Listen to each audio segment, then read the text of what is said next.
গুরুত্বপূর্ণ এবং সবচেয়ে বেশি আলোচিত শিরক, যেটি আমাদের সমাজে প্রত্যেক মানুষ কোনো না কোনোভাবে এটির সাথে জড়িত, সেটি হতো আল্লাহদ্রোহী বা দিন বিরোধী আইন প্রণয়ন এবং তা মেনে চলা।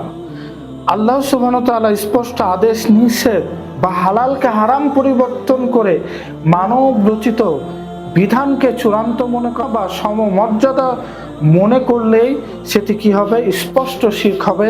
কেননা আল্লাহ সুবহানাহু ওয়া তাআলা বলছেন সূরা তাওবার 31 নম্বর আয়াতে, ইত্তাখাযু আহবারুহুম ওয়া রুহবানুহুম আরবাবা মিন দুনিল্লাহ, যে তারা কি আল্লাহকে ছেড়ে তাদের পণ্ডিত এবং সংসার বিরাগীদেরকে, অর্থাৎ তাদের নেতাদেরকে, ওলিদেরকে, আউলিয়াদেরকে, তাদের বুজুর্গদেরকে রব হিসাবে গ্রহণ করলো।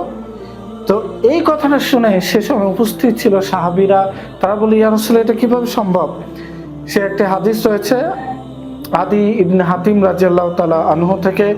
এই আয়াত শুনে বললেন যে আমরা তো তাদের ইবাদত করতাম না। তখন আল্লাহ রাসূল সাল্লাল্লাহু আলাইহি সাল্লাম বলছেন, তারা কি আল্লাহর হালালকে হারাম বলে না এবং হারামকে হালাল বলে না?